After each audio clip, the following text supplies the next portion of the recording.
Welcome to CADimensions 3D printing podcast number... No clue. 7? Quite a few. Yeah, we've got a few. I think it's 7. It's the podcast that we're doing right now. And at CADimensions, we want to empower our customers and really people all over to use technology to do what they do better. My name's Adam Fosnot. I'm a 3D printing applications engineer. With me is Kevin. Hey gang, marketing manager at CADimensions. And we have Ken. Hello, also a 3D printing application engineer. And behind the camera, we have Ben. Say hi, Ben. Hey, and I am not an engineer, for anyone who's wondering, but I'm a marketing guy. Yeah, so Ben... Video guy. Ben likes to sit behind the camera and make comments about things we talk about sometimes. I didn't think he ever had a formal introduction, so now we got that out of the way. It's worth bringing him into the fold. I did the first one. I hosted the first one, and I was totally clueless. You did? Yeah. Man. You got demoted to behind the camera. Well, it was like my That's actually a second promotion. month. Promotion, yeah. Ever in additive manufacturing anything? Yeah. I didn't know what I was talking about. It seems like so long ago. That I was know. fun. I wonder if you jump back in, like how much of the conversation be able to jump right into, you know? I mean, you'll learn so much in that time. My LinkedIn said I've been here 11 months now, so... Wow. That's a long time. Those are the days. Anyway, we have a couple pretty exciting things to talk about from the past month that we thought were significant that our audience should know about. The first one we just kind of saw today over the past couple days. This is actually a 3D printer made by MIT with artificial intelligence built right in. And so the short version of it is it's a polymer jetting or like polyjet type 3D printer that does multi-materials, and it learns as it goes. So learns as it goes, what is it learning? You know what I mean? So it's collecting data, right? I mean, that's what AI is doing. It's taking all of these data points. So it's finding things like how to handle purges better or how to adjust certain parameters for different materials or things like that. Like it's picking up on those things. Exactly. And so from what I could gather from the article, and I think the problem that they're trying to solve is printing with multi-materials and printing with different materials can be really challenging. So different materials. So in an example, what would be two different materials? This isn't going to make a lot of sense for a lot of people who aren't in this realm. But for example, in our polyjet systems, you have urethane-based UV cured polymers and you have acrylic-based UV cured polymers. Okay. Printing with urethanes is generally a lot more difficult because the materials are much higher viscosity. It's harder to jet them through the nozzles. Mm-hmm. And based on what the article said, they're actually printing with 16 different materials at the same time. And so fine-tuning each one of those different cured polymers presents different challenges. Yeah. And so what they're doing is they're connecting sensors to be able to detect how it flows through the nozzles, and they're using I believe it's a 3D scanner, what the article mentioned. During every single layer of the print, they're 3D scanning it and using that feedback data to determine how successful printing that Layer by was. layer. So that's the data set, Yes. is each layer of each print. Yes. Wow. And so it's cool on multiple levels. This is one of the few examples I've ever seen of AI being integrated into a 3D printer. In like an instantaneous feedback loop too. Right. Like right there. Feedback is instant, and it shows what we would call in-process inspection, Right. which is rare. You have more traditional machining experience than I do, but which I believe is rare even in like more traditional machining. Yeah, even in CNC, it's still not. Yeah, how would you inspect that It's fast? very expensive to get that kind of capability. Yeah. And from a larger manufacturing standpoint, having that instantaneous feedback loop of whether or not something is going wrong can be really valuable because you catch errors earlier in your process. What can that do to your long-term QA and stuff like that? You know, what kind of, affect your warranties or... If something gets screwed up, you want to catch it at step 1, not step 10. Right. Otherwise, you just wasted 9 steps of time and money. Right. Right. And the fact that AI is behind it means that it can, like, in theory... It's going to get better. Without learning the details, it's correcting those Yes. issues over time. So eventually, it should just be printing parts perfectly every single time. That's cool. That's a really cool application for AI. I think people get scared when they hear like what AI is going to do and wild applications, but I think this is a really makes a lot of sense that you could do something like that. Yeah. I think the biggest advantage is wear control. So your nozzles, when you're printing more abrasive materials, will wear faster. What are some more abrasive materials for people who might not know? Probably more like the urethane base. So like the really high tensile strength or high test kind of stuff. When we're talking about polymer jetting systems, we're talking about viscosity mostly. Okay. And So not thinking like a hard plastic. right. Actually, it's usually hard plastic's easier to jet. Yeah, but when we jet it, it's still a liquid. Yeah, that's why. Okay.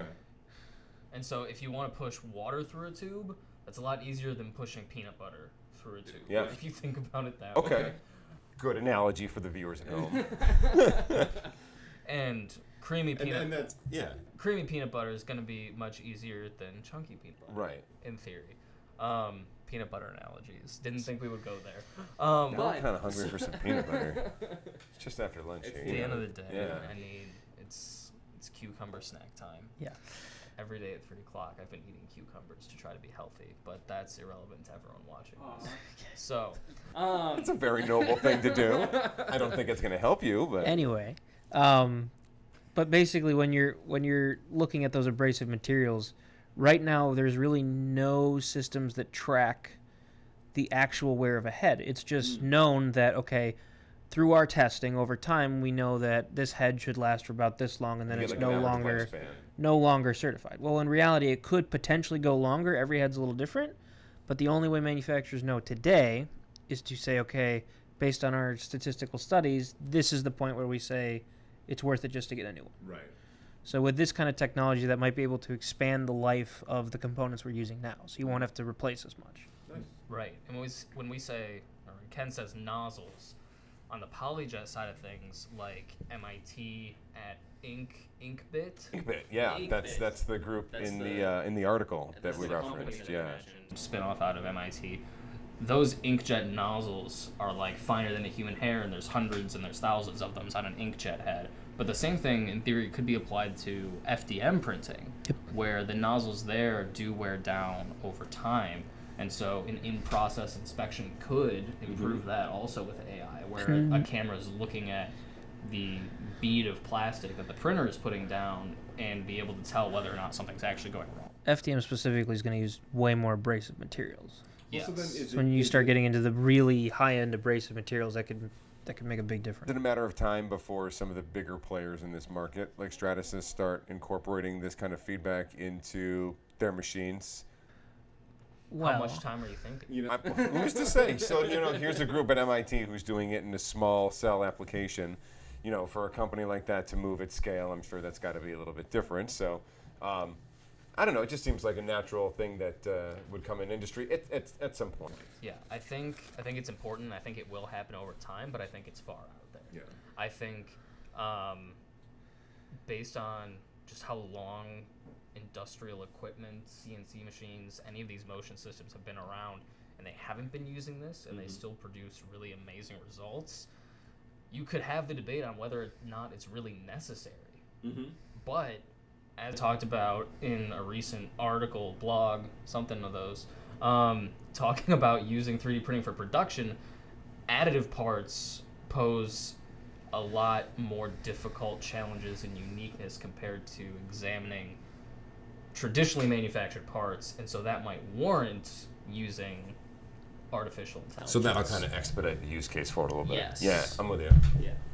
what's the biggest barrier to acquiring any piece of these equipment? Getting a nozzle small enough to fit peanut butter? As a company, if you're a company, what's the biggest barrier to you buying a 3D printer? Well, change in the organization and getting people to get on board with it. Cost.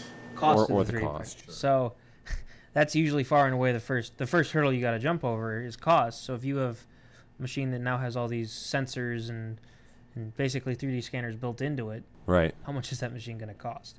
And that's why you might not see a lot of this on like an inexpensive 3D printer, inexpensive CNC. It doesn't make sense. But if it's in like a Boeing mass production facility or Yes, something where they can there's get cases, data points on yeah, scale. there's definitely Yeah. cases where it makes more sense. But for the mass audience, does it make sense for everyone? Right, Is it cost effective? right.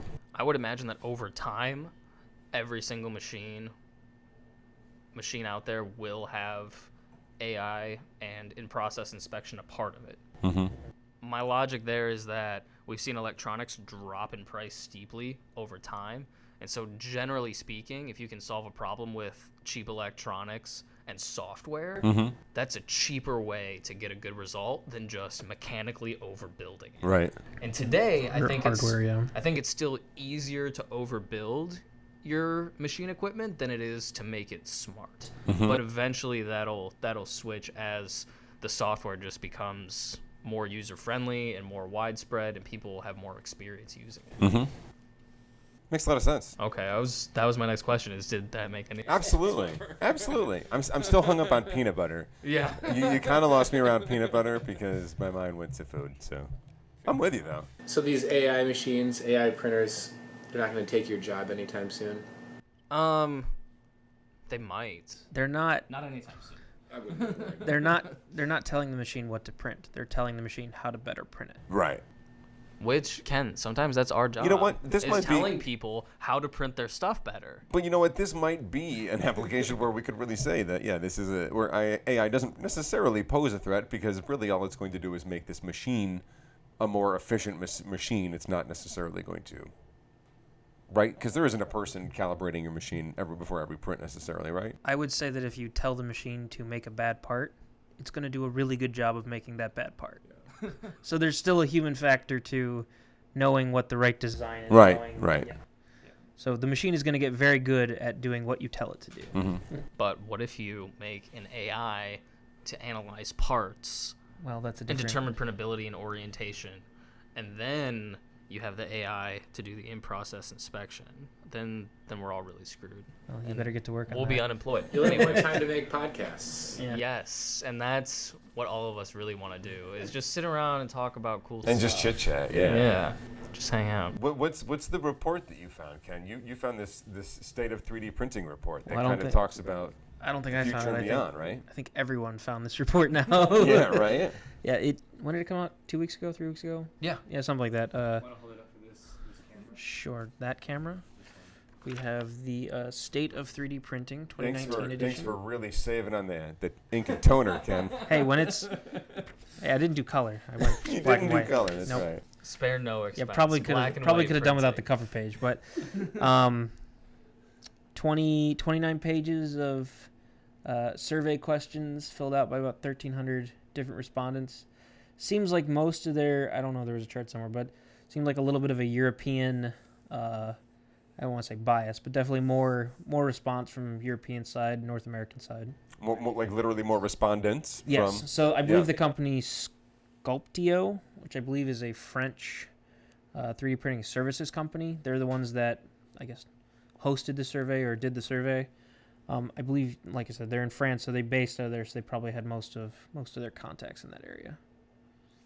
Sure. So Sculpteo, Sculpetto, we've been debating on how to If you look at it, pronounce I'm just reading it phonetically. It's gonna got go to be Sculpteo. Sculpteo. Sculpteo it is. I want to say Sculpetto too, but it's not. Kind of sounds cooler, Sculpetto. Yeah. From now on, we'll call it Sculpteo. So there have been probably 6 articles that I've seen just this week of different people publishing an article About this. pulling data from just this report. And so a lot of the things that we thought were interesting have already been talked about in lots of different articles. But nonetheless, a lot of times real user feedback from people who use 3D printing all the time can be hard to come by. So it's interesting to see what they came up with.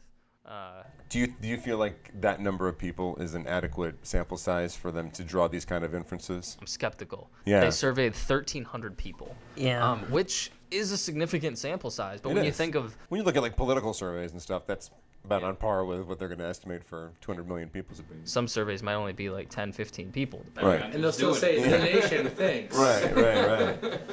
So yeah, you got to take that kind of with a grain of salt that it's representative of the people who responded. Right. So of these 1,300 people, nearly 60%-ish was just in Europe, 20% was in Asia, 16% in North America, and then everyone else kind of spread out amongst the rest of the world. So definitely heavy European bias there.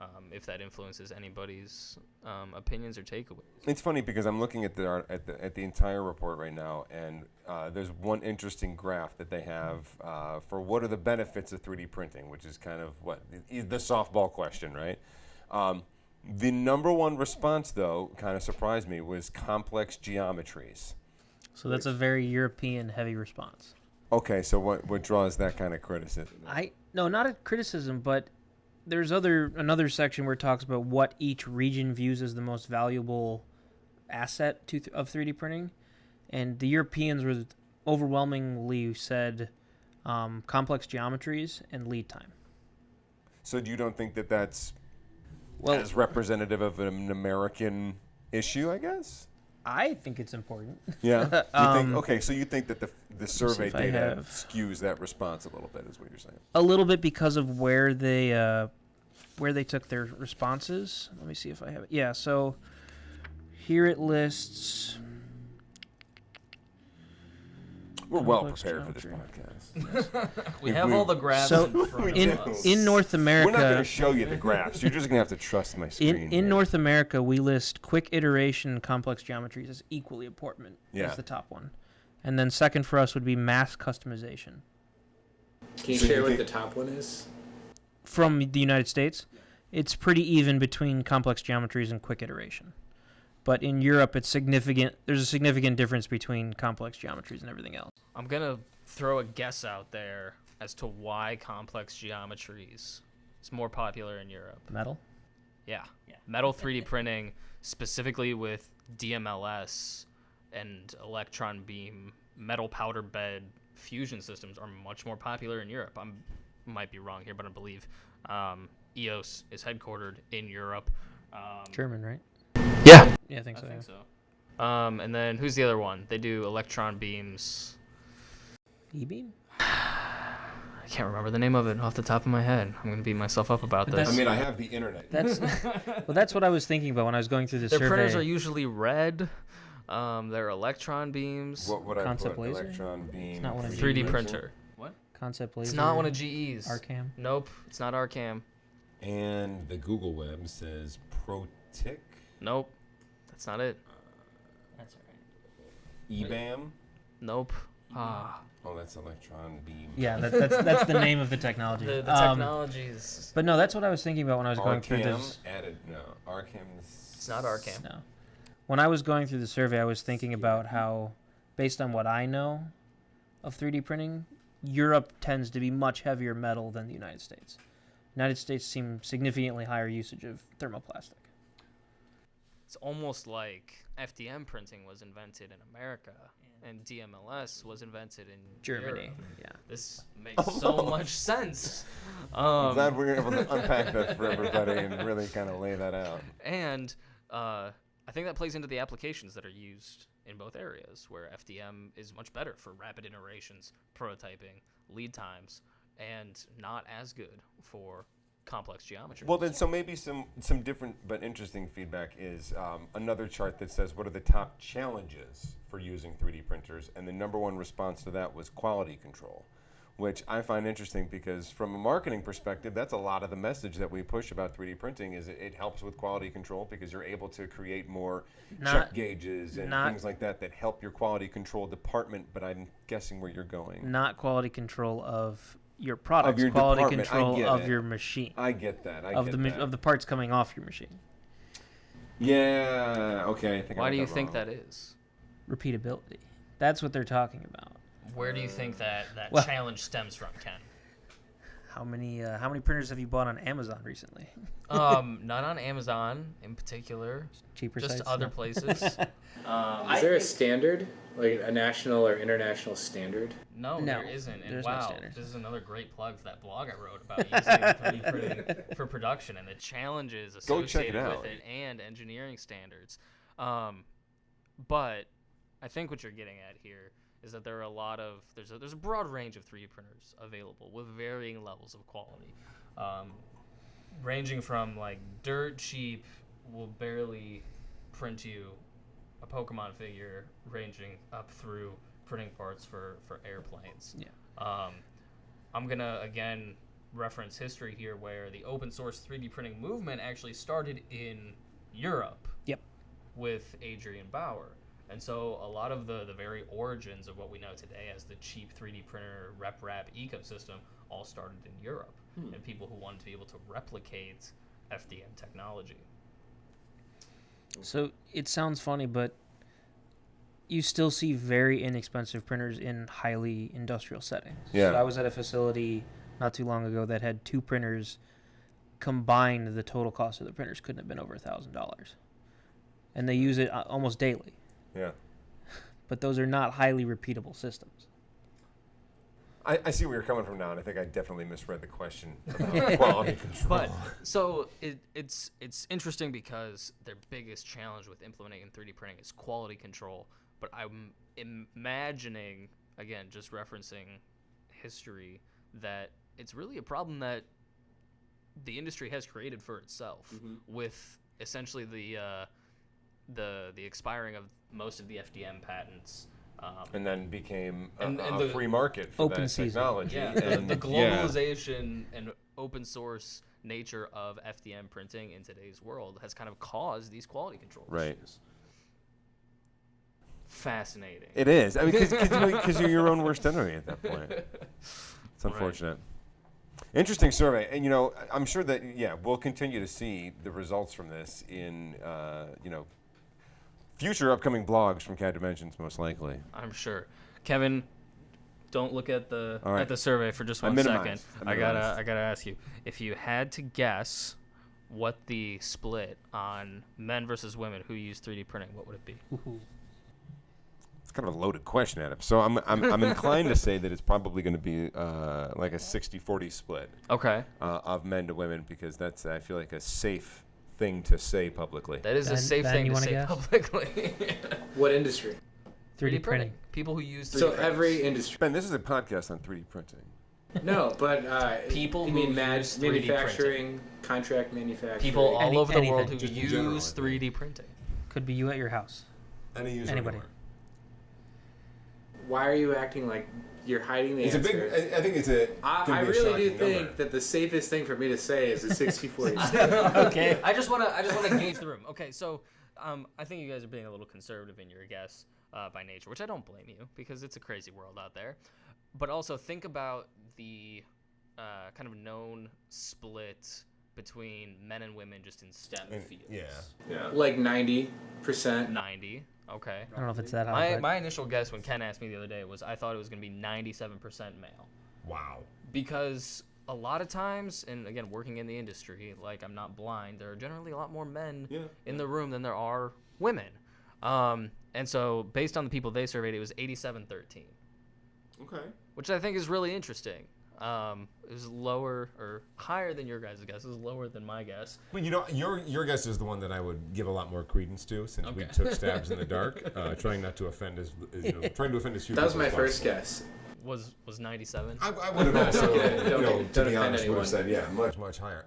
So do you think that that's a credit to, do you think that that's a healthy number for, promise of youth and development and females in, engineering spaces and things like that? Or is that a troubling number? Because, 10 years ago, that number could have been significantly more skewed. Yeah. I don't fully I'm understand. gonna say like 87% sounds like there's progress. You know what I mean? Yeah, it Yeah. kind of does. It seems, I don't know why, it feels like it should be not that big of a gap. But I guess even just thinking about back in school, how much emphasis they had on just trying to get women in STEM and even engineering especially can be a challenge. I'm more inclined to say that it's not good, bad, or otherwise, the split. I would more so just say it's an indication of the sample that they were able to pull this data from. Because of this, it says that almost 22% use 3D printing as a hobby. And so you're talking about people probably using it at home or for a very small business, an Etsy store, something like that. I feel like that would be a lot more even than manufacturing. Exactly. I'm thinking that might have boosted gonna our level the playing female field a little, number versus if you just took it from people that use it at work, in industry, in research, which I'm thinking might skew things more towards the male end, again, because of that imbalance of men and women in STEM fields. Ben, Very, you're very- looking at me like you have an opinion. Oh no. But just look at Scandinavia's employment statistics. That is not something I'm Yeah, I familiar don't, with. not, at all. Yeah. don't know that one. Who's got that? Hang on, internet It's one of again. the most open countries for like you can work in any field you want to, and they really promote that. Even more so than the U.S. I'd say probably the most trying to be the most diverse country for do whatever you want to do, whatever job, women in STEM, and it's actually the most skewed. It's more skewed than that. More women are out of STEM when they want to do whatever they want. Huh. And I don't know. I just saw that number and I thought it was interesting.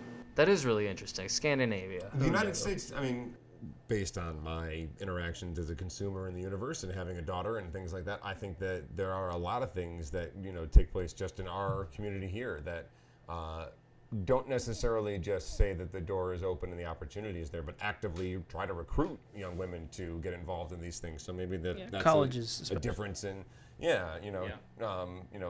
difference of aggressiveness maybe from the Scandinavian Nordic way of doing things. Maybe. Wrapping up this point, I just thought it was an interesting statistic and kind of points towards what type of audience they were actually surveying. People should all have opportunities to do things that make their lives fulfilled. But people are going to reference this. Like, we've already talked about it. We've all seen articles written on this information. It's important to take that information into consideration if you're going to give weight and credit to the results of this and make decisions, thinking about You're that right, feedback. and you're leaning into this, so I'm just going to keep going with you here. I'm just saying.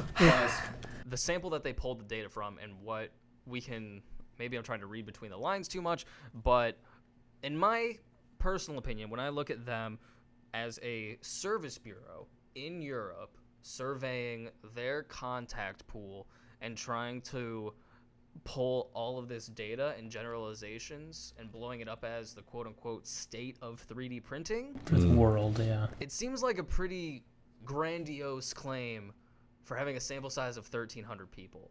And as someone who plays on the hobby side of 3D printing at home and also works on the industrial side of 3D printing as a career, I've experienced that those two groups of people want very different things and tend to use it for very different things. And when you think about the number of 3D printing users that we know, to say 1,300 people represents a global audience.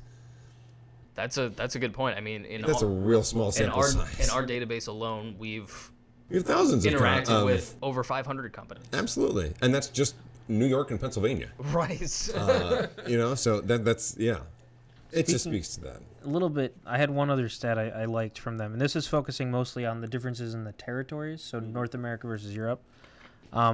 They concluded that North Americans are more optimistic about the potential of 3D printing, both for business and in your day-to-day life. But I think the funnier stats I found, we know that Europeans see complex geometries and decreased lead times as the biggest benefits. But what do you think Americans listed as the biggest barriers? So we're more optimistic, but what do we see as the challenges? At least according to this survey. Print speed and machine cost. Those seems to be the low Part quality fruit guesses. Cost is always there. So budget, pretty much no matter who you ask, budget's a big concern because of upfront cost. But they list physical space as the second biggest barrier in the United States, which to me seems the exact opposite of who should be saying. Hold on. So according to this survey, I just want to make sure I have this right. People in the United States responded. In North America. In North America, yes. Excuse me, thank you. Are the most optimistic. Are the most optimistic about the future of 3D printing, yet they are concerned with the physical space that the machines take up. Yes. Seems a little ironic when comparing us against Europe. So I was just in Europe Yes. last week. Yes. And was trying to explain to somebody from Holland where I live in New York State. And when I said New York, the assumption to everybody in New York, City. if you're in New York, you live in New York City. And I said, no, I live 5 hours north of New York City. And they're like, you can go in the car for 5 hours and be in the same state. Let alone the same country. So to have Texas, which is, 8 times the size of New York, to say space is an issue seems like a silly excuse. You're probably just thinking of like manufacturing, production floor space. That's all and I what can an think of, average cost of that is per square foot. That's not what I'm thinking. No? and I just had this thought now, so it's not like fully developed or anything. I think it's likely that this is again running that line between hobbyists and businesses. As a hobbyist who has 3 3D printers in my living room, and a fiance that tolerates me anyway, I can say that space is a bit of an issue for us. Fair point. And the price of rent or renting a private office somewhere for my hobby doesn't make any sense. And so physical space is an issue versus if I was a business and 3D printing was proving to be very profitable for me, it would absolutely make more sense. Because you'd be getting an ROI out of it. And yeah. Exactly. A little fun fact, we actually had the same apartment. And so I can vouch for you that there is not enough space for 3 3D printers. Yeah, my lease just renewed, and I think I need to go back to them and ask if we can get a 2 or a 3 bedroom so that my printers can have their own room. Oh, it's probably the best for everybody. Yeah, probably the best for everyone. Because I'm a crazy person. Do they have names? Doesn't need. I've thought about it and I've resisted it. The only reason they don't have names is because they're all different brands, and so I can just name them by their brand name, and so they don't need names. But if I had multiples of the same brand, they would need names to differentiate. If you gave them names, you could print them like name tags. Yeah, actually, when I ran the makerspace in school, they were both MakerBots, and so we did name them. It was Jarvis and Karen. There you go. Great names, and we printed name tags for them, the whole thing. Nice. It was great. It was fun. We had a bank of Ultimakers. I don't remember what. They all had names. I don't remember what all their names were. Nice. So eventually, are you going to have the nursery on one side of the room, and then your 3D printers with all those beautiful smells on the other side of the room? You mean the nursery of 3D printers? Making more, yeah. The cat's bedroom. To keep the cat hair away from the 3D printers is my idea. But anyway. That's the low-hanging fruit. I think it might be, getting it off of my personal life, which now you know way too much about. For fan mail or, cat treats or spare 3D printing filament cartridges, please send care of Adam Fosnot. At CADimensions headquarters. No. Please. Somebody will do it. Send cat treats. Cat treats. She'll appreciate Somebody it. will do it. We'll tweet a picture. This is the internet. Somebody will do it. Yeah. That would be hilarious. Anyway, what were we talking about? We were talking about Space. what Americans think are the barriers to using 3D printing. Physical space and machine cost. I'm going to go out on a limb here and say machine cost shouldn't be an issue. Because there's always going to be an ROI, right? If you're a business, hopefully you're proving out an ROI before you buy a machine. Exactly. Because that's smart business. And if you're a hobbyist, there are cheap printers out there. Just Usually, go buy one. usually ROI is not the intention of a hobbyist machine. Right. Yeah, I mean, at this point, you can buy a 3D printer cheaper than an Xbox. So, Yeah. if you're one of those people that still thinks it's You can get one at quote-unquote Target. too expensive, can you? I At think so. Target? I think so. Okay. Yeah. You get like the Dremel. Don't they have one they sell? Like I think so. Walmart or Target or Yeah. something? It's Target kind of world, man. Well, so Not sponsored by is that we are in no way affiliated or sponsored by Target. Although Target, if you're interested, you'd save me a bunch of money. It'd be great. I'm sure. I think we've exhausted just about everything You want to wrap it up? I can talk about. Sure. Thank you for watching. We don't have any fun topics this time. There are no ducks or 3D printed steak. There wasn't a lot in the news about ridiculous. Yeah, it's been a topics. slow 6 weeks of 3D printing news. Yeah. So if you wanted ducks and steaks, People in Florida tune have in kept next their month. printers, quiet. So Under control. No Florida man printer stories. Yeah. So anyway, thank you all for tuning in and watching our 3D printing podcast. My name's Adam. I'm here with Kevin and Ken and Ben. and Ben behind the camera. Thanks for watching.